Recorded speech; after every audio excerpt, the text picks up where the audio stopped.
Boa noite, meus irmãos. Antes de mais nada, antes de iniciarmos a exposição do texto de hoje, vamos ter um momento de oração. Amado Pai, soberano Senhor, nós nos colocamos agora diante da Tua Santa Palavra, diante do texto bíblico que sempre tem a nos ensinar, do qual nós cremos ser verdade absoluta para as nossas vidas, e te pedimos que o Senhor nos dê olhos espirituais, discernimento, Deus, daquilo que vamos aprender diante de um texto tão importante que diz respeito ao discipulado cristão, as consequências de seguir ou não a Jesus. Que essas verdades possam entrar profundamente dentro do nosso ser e que ela, através da própria palavra, mais a ação do Santo Espírito, possa nos convencer da verdade, nos fazer enxergar, Senhor, essa vida com olhos corretos, enxergar todo esse tempo, Deus, como algo que um dia acabará, perecerá. Nos faz enxergar de maneira correta o valor das coisas neste mundo em comparação com a eternidade, Deus.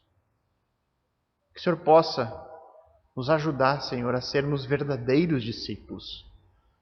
Aqueles que negam a si mesmo, que tomam a sua cruz e que passam a obedecer a Tua palavra e Teus ensinamentos. Sabemos que isso é possível se o Senhor for conosco, se o Senhor interceder, Senhor, se o Senhor mudar a nossa disposição natural. Eu peço que isso aconteça no coração de cada um, daqueles que estão ouvindo hoje, Senhor, esta mensagem. Nós oramos confiando naquilo que Cristo fez por nós na cruz. Nós oramos, Senhor, no nome de Jesus Cristo. Amém.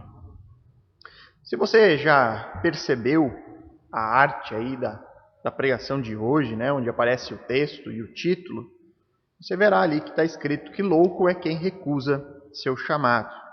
E antes de mais nada, eu queria trazer a vocês aqui, essa noite, a definição da palavra louco. Louco, segundo o nosso dicionário da língua portuguesa, é aquele cujo comportamento ou raciocínio denota alterações patológicas das faculdades mentais. Em outras palavras, louco é uma pessoa que não consegue raciocinar de maneira correta, alguém que está fora das suas faculdades mentais, alguém que está literalmente fora de si. Para muitos, seguir o caminho do discipulado cristão, nos termos que nós temos aprendido aqui por meio da análise do Evangelho de Mateus, um caminho que precisa negar a si mesmo, um caminho de renovação de mente, uma mudança completa na maneira de pensar, na maneira de enxergar o mundo e que, consequentemente, nos leva a uma mudança de vida, de atitude, de ambições, muitas vezes mudança de planos quanto ao futuro. Um caminho de entregar completamente toda a sua vida para Jesus Cristo e passar a viver esta vida agora com os olhos na eternidade. Para muitos, este tipo de discipulado, que alguns vão chamar de discipulado radical, é uma decisão tomada por alguém que está fora do seu raciocínio normal, alguém que está completamente louco, alguém que não consegue pensar direito, raciocinar direito e que decide então trilhar um caminho como esse. Neste capítulo 16 aqui do Evangelho de Mateus, Jesus ele está neste momento da história ali com os seus discípulos, aquele grupo mais íntimo dos 12 apóstolos, ensinando sobre a sua missão. Estes homens já confessaram crer que Jesus é o Messias, mas agora o Messias anunciou que a sua missão neste mundo é sofrer, morrer e ressuscitar. E aí, depois de deixar claro o que ele veio fazer aqui neste mundo, Jesus convoca os seus discípulos a negar a si mesmo, a negar as suas antigas expectativas, a tomar a sua cruz, ou seja, matar o velho eu e o seguir, andar de acordo com as suas palavras, ser obedientes aos seus ensinamentos. Certamente, se pensarmos aqui de uma maneira normal, racional e meramente humana, seguir um homem que está destinado a sofrer e morrer deve ser considerado como loucura. Não existe razão para justificar esse tipo de conduta. O que nós veremos hoje aqui é que Jesus vai expor os motivos. Ele vai expor por quais motivos louco não é quem o segue nesta missão, mas louco é quem se recusa a segui-lo nesse chamado. Louco é quem recusa o seu chamado ao discipulado, que alguns chamam de radical, mas que é o único discipulado que nós encontramos no Novo Testamento. Então vamos fazer a leitura do texto que nós vamos analisar aqui hoje, que é Mateus capítulo 16, versos 25 a 27. O texto diz assim: Pois quem quiser salvar a sua vida, a perderá. E quem perder a vida por minha causa, esse a achará. De que adiantará uma pessoa ganhar o mundo inteiro e perder a sua alma? Ou o que dará uma pessoa em troca da sua alma? Porque o Filho do Homem há de vir na glória de seu Pai, com seus anjos, e então retribuirá a cada um conforme as suas obras. O chamado ao discipulado já foi feito por Jesus no verso 24, versículo antes ao texto de hoje. Se alguém quer vir após mim, negue-se a si mesmo, tome a sua cruz e siga-me. Agora, o texto apresenta para nós 3 pois. Na versão que eu estou usando aqui, a Nova Almeida atualizada, isso não fica tão claro aqui no texto. Já a Almeida Revista Atualizada, ela traz ali 3 palavras semelhantes. Cada versículo inicia com porquanto, pois e porquê. Mas no original, a expressão usada pelo apóstolo Mateus é exatamente a mesma. Cada versículo abre com um pois. Ou seja, cada versículo aqui apresenta um argumento em favor do discipulado. Por que devemos seguir Jesus na sua missão? Por que devemos tomar uma decisão em favor do discipulado cristão? Jesus já falou a sua missão. A missão dele envolve sofrer, morrer e ressuscitar. Aí então ele convoca os seus discípulos a segui-lo. Aí então, agora, neste momento, ele vai apresentar os argumentos do porquê nós devemos acompanhá-lo nisso. É importante dizer que esse chamado de Jesus não se restringe ao grupo dos 12, mas ele é um chamado para cada pessoa que se depara com estas mesmas palavras de Cristo. E, portanto, é um chamado para cada um de nós.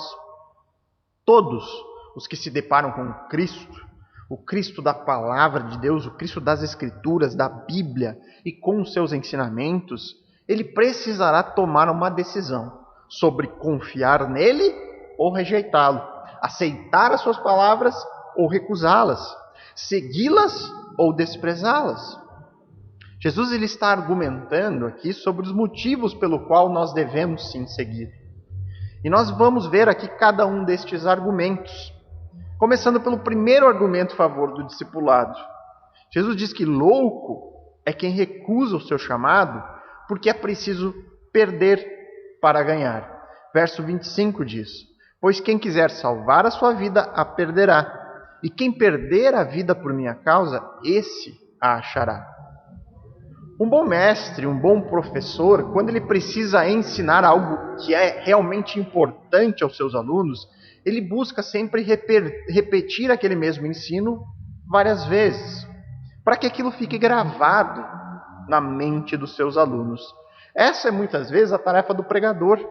Na grande maioria das vezes, nós estamos aqui, semana após semana, repetindo uma mesma mensagem, para que ela realmente fique gravada na mente e no coração das pessoas. Jesus está, neste momento, repetindo o mesmo ensino, uma mesma informação importante. As palavras de Jesus agora são as mesmas que nós já vimos em Mateus capítulo 10, verso 39. Ele havia dito: quem acha a sua vida a perderá, e quem perde a vida por minha causa, esse a achará. Cronologicamente, o mais provável é que Mateus 10, 39 venha depois de Mateus 16, 25. Mas o ponto é que Jesus está agora enfatizando uma parte importante do seu chamado, do chamado ao discipulado cristão. O candidato ao discipulado, ele precisa ter em mente que será necessário perder para ganhar. É necessário perder a sua vida para ganhar a verdadeira vida. E a pergunta, obviamente, que fica é como assim, né? O que isso significa perder a vida para ganhar a vida? E para entender isso, é necessário nós relembrarmos o chamado do versículo 24. Jesus disse: se alguém quer vir após mim, negue-se a si mesmo, tome sua cruz e siga-me. E como nós vimos na semana passada, negar a si mesmo e tomar a sua cruz diz respeito à morte do velho homem, à morte da velha natureza, a crucificação dos antigos desejos e prazeres, o reconhecimento de que nada somos, de que tudo precisamos de graça da parte de Deus. Nós reconhecemos, a partir do encontro do chamado com o Messias, que nós somos, a partir dali, uma nova criatura, que precisa nascer essa nova criatura a partir daquele momento, quando eu me encontro com Jesus Cristo. No caso dos 12 discípulos, aqui mais especificamente, significa abrir mão das falsas expectativas acerca do Messias e da sua missão. Passar a confiar completamente em Jesus, inclusive sobre a necessidade do seu sofrimento, morte e ressurreição. Significa para eles dizer: eu não posso talvez compreender tudo isso, até aonde esse chamado vai nos levar. Como que um Messias que sofre e um Messias que morre pode ser um Messias salvador? Como que o seu reino pode ser consumado desta forma, se o Messias vai morrer? Mas se Jesus é de fato o Messias, então eu preciso confiar. Eu preciso viver sob a luz dessa nova revelação. Pedro disse que aquilo jamais aconteceria a Jesus. Ele repreende a Jesus sobre isso. O que Cristo está ensinando é que é necessário que eles confiem, que ele abandone as suas antigas expectativas e creia nas palavras de Jesus. Inicialmente, esses homens que estão ali recebendo o chamado de Cristo, e aqui certamente por conta da concepção nacional, do povo judeu que existia sobre a chegada do Messias prometido à nação de Israel, eles imaginaram em um primeiro momento que estar junto do Messias era a esperança de reinar com Cristo no seu reino aqui na terra. Inclusive a gente vê num texto aqui de Mateus, logo mais à frente, Mateus 20, versos 20 e 21, a mãe de Tiago e de João, os dois apóstolos, fazendo um pedido para Jesus nestes termos de um reino terreno.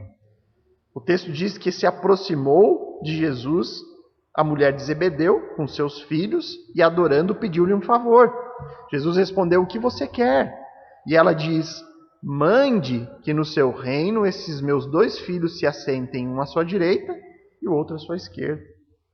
O que Jesus está dizendo agora, para eles que tinham essa concepção de um reino terreno, do Messias vindo reinar, se sobressaindo politicamente, militarmente, que a partir de agora, quem quiser salvar este tipo de reino criado na mente deles, vai acabar perdendo a sua própria vida. Eles acabarão perdendo o verdadeiro reino. E a história nos mostra que dos 12, um deles tentou salvar o seu próprio reino neste mundo. E ele acabou perdendo o verdadeiro reino que um dia ainda será consumado.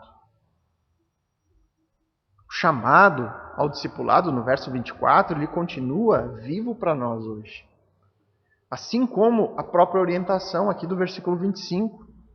Este chamado para deixarmos para trás a nossa antiga vida, matarmos o velho eu, continua.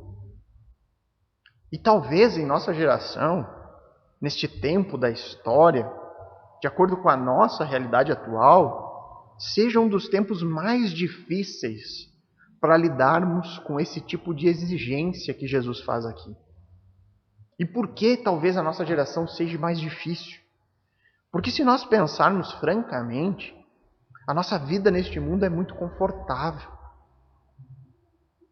Eu sei que cada um tem a sua própria história, muitos têm as suas lutas, suas dificuldades, mas em comparação com o restante da história, comparado com a realidade, inclusive atual, de muitos outros países, nós, brasileiros, nós aqui mais especificamente gaúchos, nós vivemos em pequenos reinos, como pequenos príncipes em comparação a muitas outras histórias. Nós nos alimentamos com fartura, temos uma boa casa, uma cama quente à noite.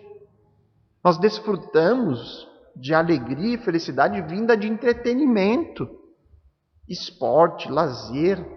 Nós temos férias.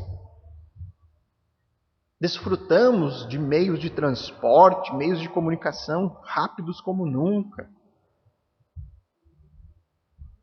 Nós vivemos um tempo diferente nestes termos do conforto, da alegria, da prosperidade.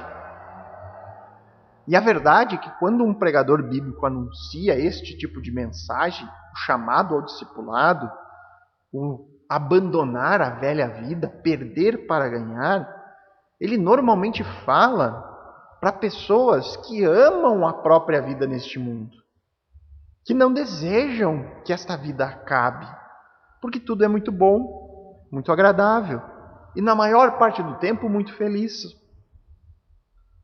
E nós encontramos na Bíblia, e isso torna este livro tão fantástico, porque ela é atemporal, ela fala com gerações das mais diversas, em tempos mais diversos. Nós encontramos aqui no texto bíblico a história de um jovem que pode muito bem representar as nossas próprias histórias hoje. Também é um texto que logo mais nós vamos estar expondo aqui, que é Mateus 19, versos 16 a 21, a história do jovem rico. Este homem de grandes posses, ele chega até Jesus e pergunta para ele como que ele poderia alcançar vida eterna. Jesus então cita alguns mandamentos, que era necessário guardar aqueles mandamentos, e o jovem diz que tudo isso ele tem feito. E aí Jesus diz exatamente o que nós estamos analisando agora sobre o seu chamado: perder para ganhar. Se você quer ser perfeito, vá, venda os seus bens, dê o dinheiro aos pobres e você terá tesouro nos céus. Depois, venha e siga-me. Perder para ganhar. E qual foi a reação do jovem? Ele se retirou triste, porque ele não estava disposto a assumir o custo do discipulado cristão. Ele amava tanto a sua vida que ele não estava disposto a nenhuma mudança. Não estava disposto a abandonar tudo aquilo que na realidade era a sua principal fonte de prazer. É importante dizer, irmãos, que em nenhum momento Jesus condena a riqueza deste homem. Este não é o problema. O problema é que o coração dele estava na riqueza. Aquele era o seu maior prazer. Se Deus hoje me concede mais recursos do que eu preciso para o meu necessário, para me manter naquilo que é essencial, o exercício que cada um de nós precisa fazer é verificar como nós temos usado esta abundância de recursos que Deus tem nos abençoado. Se eu gasto muito mais com prazeres pessoais do que eu gasto abençoando vidas e diminuindo o sofrimento e a pobreza dos outros, se eu gasto muito mais comigo mesmo do que investindo no próprio avanço do reino de Deus neste mundo, então a verdade é que eu corro um risco muito grande de ser extremamente igual a este jovem do texto.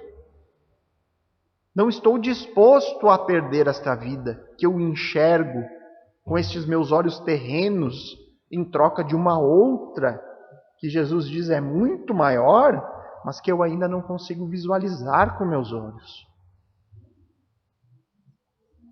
Graças a Deus a história está cheia de casos e de exemplos de pessoas que agiram diferente do jovem rico, que abriram mão de uma vida confortável neste mundo para servir ao Senhor, e em muitos casos em tempo integral, como pastores, missionários, ou pessoas que, mesmo tendo muitos recursos, adotam um estilo de vida simples, que usam seus recursos para abençoar, porque entenderam a transitoriedade desta vida, entenderam o sentido de acumular riquezas no céu e não na terra. Mas é claro que esse tipo de atitude não passa despercebida aos olhos deste mundo mau. Na grande maioria dos casos, as pessoas, e aí você vai incluir certamente aqueles mais próximos, como familiares e amigos, olhando para pessoas que fazem isso, que tomam essa atitude de diminuir a importância do tempo presente, de diminuírem a importância desta vida em favor da eternidade, e vão ser chamados de loucos, pessoas que não raciocinam direito. Mas quem é louco de acordo com a palavra de Deus? Se a oferta consiste em trocar um tesouro que é perecível, que perde o seu valor rapidamente neste mundo, por um tesouro no céu, eterno, que jamais perderá o seu valor, quem é o louco aqui? Quem será que está agindo de forma irracional? A gente pode ter certeza, irmãos, a eternidade um dia responderá a todas essas dúvidas. Louco é quem recusa o seu chamado, porque deixa de salvar o que realmente importa. Verso 26. De que adiantará uma pessoa ganhar o mundo inteiro e perder a sua alma? Ou que dará uma pessoa em troca da sua alma?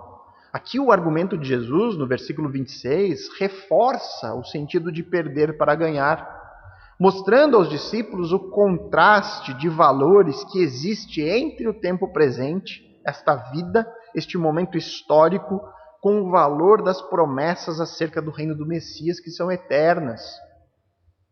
Cristo rompe com as falsas expectativas de um suposto triunfo revolucionário neste momento da história. Ele já falou sobre a sua missão nessa sua primeira vinda. É necessário sofrer, morrer e ressuscitar. De que adianta um triunfo agora? De que adianta um reino nesse tempo presente se o sangue da reconciliação não for derramado? Da mesma forma, de que adianta desfrutar de um reino neste mundo, desfrutar de todas as riquezas, de todos os prazeres que uma posição de poder e domínio pode oferecer, mas perder a sua alma? Um dia, tudo isso passará. Nada ficará. Tudo aquilo que você batalhou para conquistar, para construir com as suas próprias forças, os seus bens, o seu dinheiro guardado, tudo isso será destruído. Chegará um momento onde a única coisa que sobrará é a sua própria alma. E aí então, neste dia, todas as pessoas, não importa quem seja, não importa a posição que essa pessoa ocupou neste mundo, quanto dinheiro ela possuía em conta corrente, quando restar apenas a alma, nada disso terá importância. E aí então, o mundo perceberá o que realmente importa. Só que para muitos, será tarde para fazer esse tipo de reflexão. De que adiantará uma pessoa ganhar o mundo todo e perder a sua própria alma?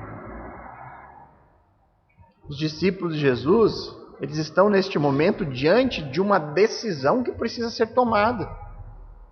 Concordar com a repreensão de Pedro no versículo 22 e dizer: nós não queremos seguir esse caminho, isso não acontecerá, nós não queremos carregar a nossa cruz, não queremos abrir mão de nossas expectativas sobre o reino agora, Ou então, confiar nas palavras de Jesus. Confiar que para eles, Jesus realmente, e não apenas da boca para fora, é o Cristo, o Messias, o Filho do Deus vivo. Confiando em suas palavras, então, passar a aprender por meio deste Mestre, a salvar aquilo que realmente importa. Recusar o chamado de Cristo ao discipulado é o mesmo que abraçar a tentação de Satanás no deserto. Quando o mundo nos oferece um reino neste tempo presente, quando nos deparamos com uma vida muito agradável, muito confortável, nós corremos um risco sério de perder de vista o valor daquilo que realmente importa. Nós corremos o risco de nos apegarmos tanto a tudo o que esse mundo pode nos oferecer, que Deus, em sua muita sabedoria, envia às vezes uma crise, uma dificuldade, um tempo de sofrimento, até mesmo uma pandemia, para fazer os seus filhos desmamarem um pouco deste mundo perverso e voltar a colocar os seus olhos naquilo que realmente tem valor eterno. Diariamente, irmãos, Satanás nos leva para o alto de um monte e nos mostra este mundo. Nos mostra todas as coisas boas que este mundo possui, todos os prazeres que nós podemos desfrutar dele, e nos diz: tudo isso eu te darei, se prostrado me adorares. Muitos se enganam pensando de que o diabo precisa vir com chifres na cabeça e um contrato na mão, fazendo um pacto conosco. Triste engano, irmãos, porque muitos têm assinado diariamente os seus próprios pactos, sem nem mesmo saber disso. Eu e o pastor Adriano, até essa semana passada, nós falamos um pouco sobre mordomia cristã. Toda vez que eu uso os recursos que Deus me dá, sejam os dons, a força do meu trabalho, o sustento, toda vez que eu uso isso sem ter a consciência que tudo vem de Deus e que eu sou apenas um administrador a serviço do reino neste mundo, quando eu uso tudo aquilo que Deus me dá sem a consciência disso, eu estou de joelhos, prostrado diante da tentação de Satanás. E isso se aplica a todas as áreas da nossa vida.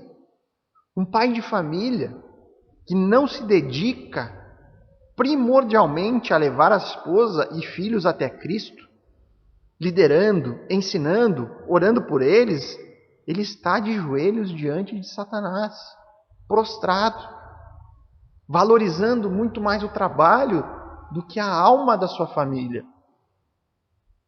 A esposa que não cumpre com o seu papel, que não luta pela pureza do seu marido, que não santifica o seu lar através de um exemplo piedoso, ela está de joelhos diante da tentação. Os filhos que não obedecem e honram os seus pais no Senhor, que projetam um futuro longe da palavra de Deus, como se ela nem existisse, que buscam desfrutar deste mundo, que ignoram todas as responsabilidades que temos para buscar uma vida santa, de usar toda essa energia da juventude para a glória de Deus, eles acabam por glorificar o grande inimigo do Senhor. Quando eu invisto dos meus recursos no reino de Deus, o quanto eu faço isso é outro bom termômetro, que vai indicar se eu sei valorizar o que de fato tem valor. A minha oferta na igreja local é realmente sacrificial? Ou no meu orçamento mensal ela ocupa ali um lugar pífio? Isso diz respeito ao nosso desejo de salvar aquilo que realmente importa. O que é mais importante para você? Salvar o seu próprio reino neste mundo? Manter salvo o seu próprio estilo de vida, os seus muitos confortos? Ou será que a maneira de você administrar os recursos que Deus lhe dá hoje, por si só, demonstram que você possui um tesouro muito maior, um tesouro guardado no reino eterno do Messias. Você pode ter certeza de uma coisa: o mundo dirá que você é um louco pensando assim. O problema é que este mesmo mundo que acusa os crentes de loucos, este mundo está de joelhos diante de Satanás, diante desse espírito de rebelião contra Deus e o seu Messias. Um dia, todos saberão que louco é quem recusa o seu chamado. E qual tem sido a sua decisão? O que a sua maneira de viver tem demonstrado sobre isso? São reflexões importantes que precisamos fazer. Pode até doer agora. Pode ir contra os seus sentimentos e desejos. Mas é melhor que ocorra isso agora, neste tempo, do que ocorra um remorso no momento eterno, no futuro.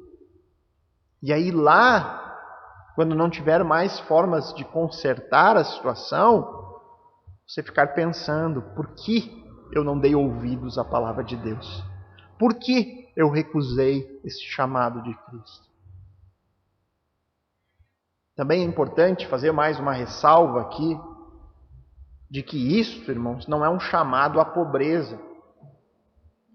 A diferença de condições sociais, aqueles que são considerados ricos, daqueles que possuem menos, isso faz parte das Escrituras. Isso não é errado e não é pecado. Essa condição individual, financeira de cada um também está debaixo do favor divino. Também está debaixo da soberania de Deus.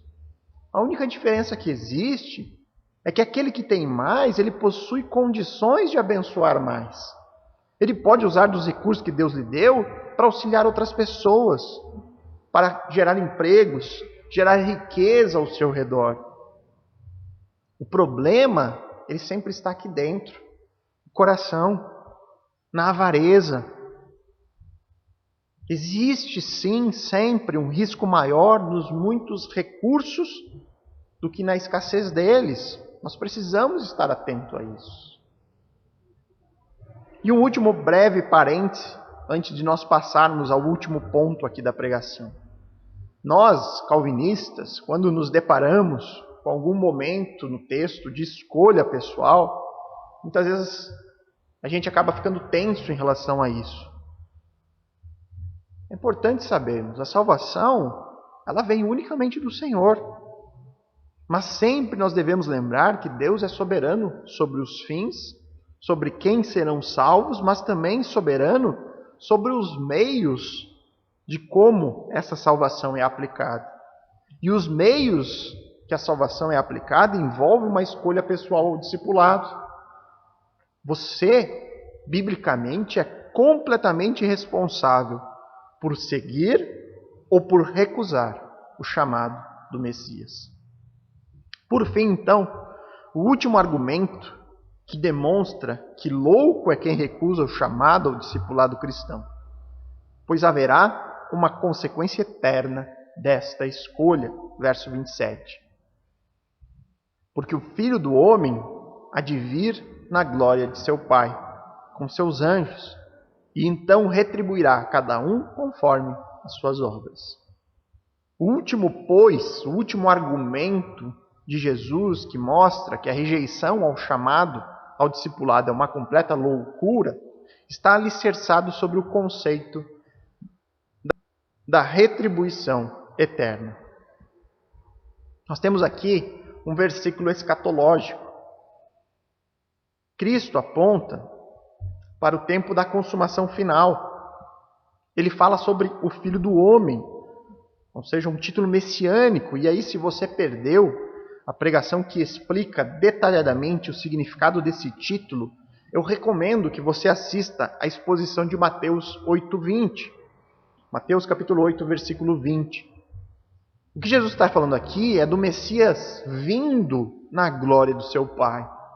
E aqui nós temos informações contundentes, algumas informações firmes e que atestam sobre a divindade de Jesus, que tantos tendem a recusar. Vir na glória de seu Pai significa vir na mesma glória que o Deus Pai desfruta. E qual ser criado poderia dizer algo assim? Qual criatura poderia dizer que ele viria na glória, semelhança do Deus Pai? Jesus ou era um lunático, ou mentiroso, ou então o próprio Deus. Não temos outra alternativa aqui. E nós sabemos que a ressurreição comprova quem Jesus é. A ressurreição afirma e testifica essas palavras. Além disso, o Messias, em glória, há de vir com os seus anjos. Mais uma demonstração de divindade. O Messias possui os seus anjos. Os anjos são dele. Cristo está acima de toda criatura. Ele é o próprio Criador proprietário. Lembremos de Colossenses 1,16. Pois nele foram criadas todas as coisas, nos céus e sobre a terra, as visíveis e as invisíveis, sejam tronos, sejam soberanias, quer principados, quer potestades. Tudo foi criado por meio dele e para ele. E aí, então, depois dessas afirmações da sua divindade, do seu retorno escatológico glorioso, ele diz: e então retribuirá a cada um conforme as suas obras. Jesus afirma que haverá um momento de consumação, onde cada um, ou seja, cada pessoa, nenhuma única escapará dessa realidade, receberá a devida retribuição pelas suas obras. E aí, sempre que tratamos aqui de retribuição por obras, é tarefa do expositor bíblico relembrar que a salvação, a justificação não é realizada com base em obras, mas unicamente na graça de Deus, conforme Efésios capítulo 2, versos 8 e 9, porque pela graça vocês são salvos, mediante a fé, e isso não vem de vocês, é dom de Deus, não de obras, para que ninguém se glorie. Esta é uma verdade bíblica que jamais pode ser confundida ou misturada com outra verdade bíblica que fala de um tempo de retribuição. Uma retribuição que pode ser negativa ou positiva e que é executada com base aí, então, nas obras. A Bíblia ensina que haverá graus de punição e graus de glória, de recompensa. Lá em Lucas, capítulo 12, versos 47 a 48, o texto fala em termos de muitos açoites ou poucos açoites para aqueles que não estiverem revestidos com a justiça de Cristo. Do outro lado, nós temos 1 Coríntios, capítulo 3, versos 11 a 15, que fala de Deus retribuindo, no sentido de recompensa, cada crente em Jesus, conforme a sua contribuição em favor do reino neste mundo.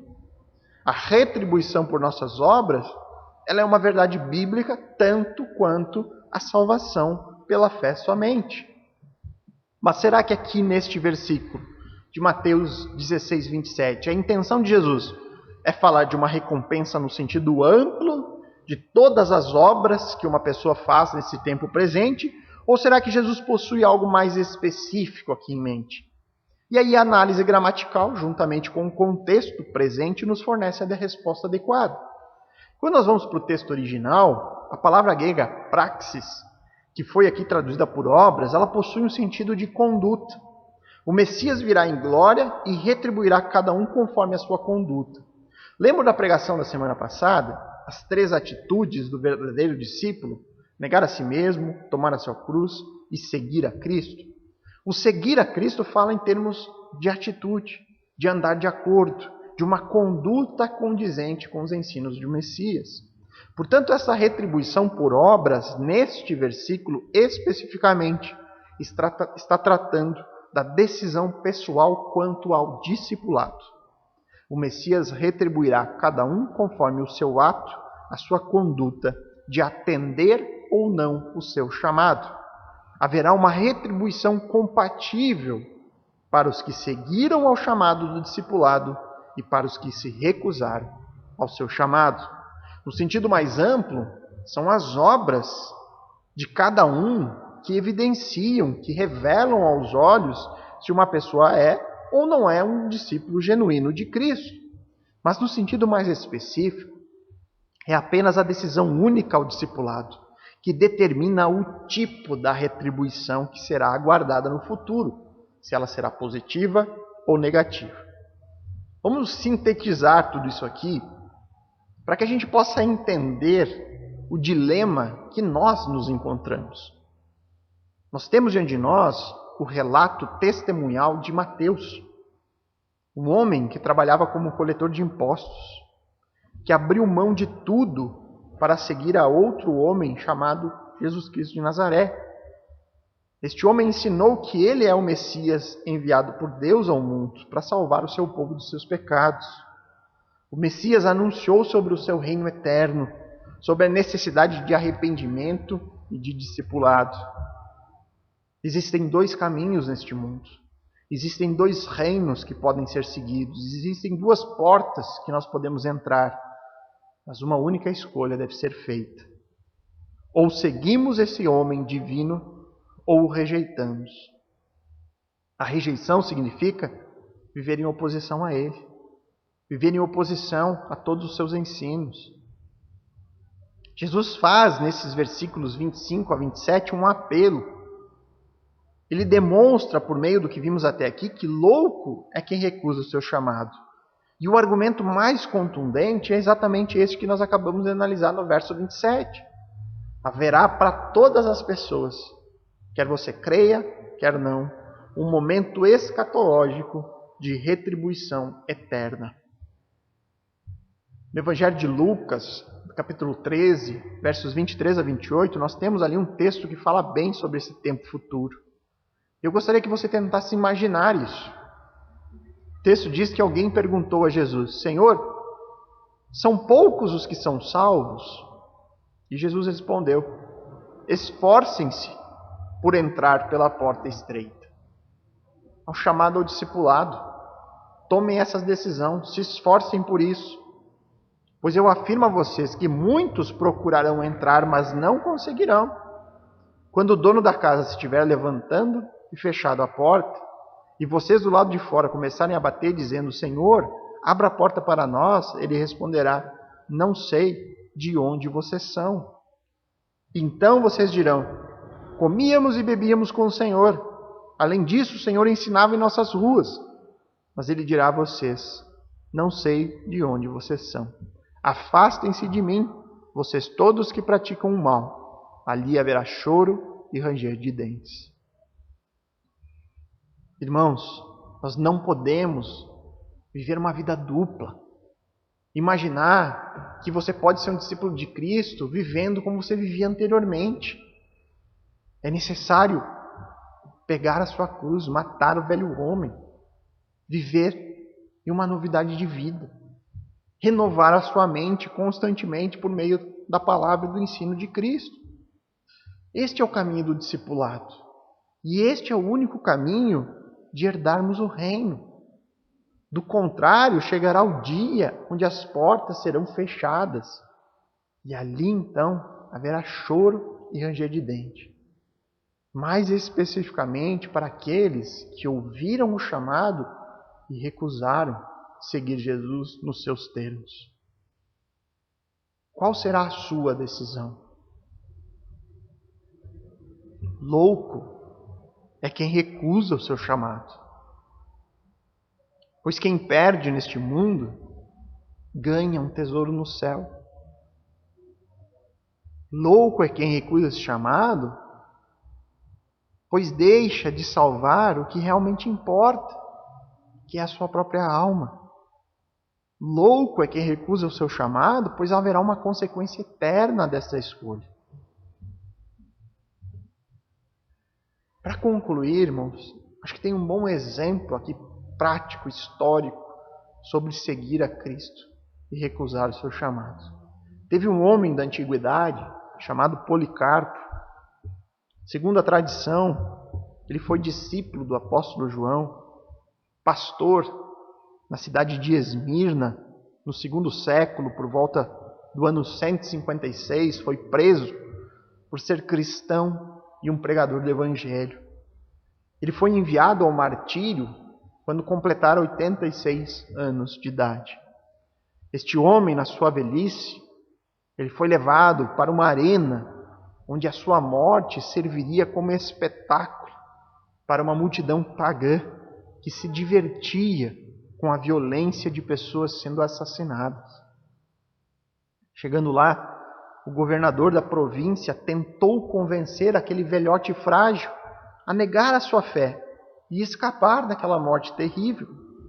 Este governador pediu para Policarpo que ele fizesse um simples juramento pelo Espírito Divino de César. Pediu que Policarpo se arrependesse das suas crenças e que dissesse então, na frente de toda aquela multidão, em alto e bom som, fora com os ateus. Ele pede isso porque os cristãos daquele tempo eram acusados de ateísmo, porque não faziam os sacrifícios ao imperador romano e nem se curvavam diante de falsos ídolos do paganismo daquele período. O relato do martírio de Policarpo conta que depois desse pedido do governador, Policarpo então, com uma expressão confiante, encarou a multidão de pagãos e morais presentes ali no estádio e mostrou o seu punho cerrado. Com um gemido profundo e os olhos voltados para o céu, exclamou: fora com os ateus. O governador ficou furioso. Ameaçou trazer os animais ferozes para devorar Policarpo. E aí então o velho pastor disse: traga-os então. Nós, cristãos, não podemos mudar do melhor para o pior. A verdadeira beleza está em passar da maldade para a justiça. O governador ameaçou de novo. Se ele não tinha medo das feras, queimaria Policarpo no fogo se ele não mudasse de ideia. Policarpo então disse: o fogo que você fala queima por um curto período e se extingue de forma rápida.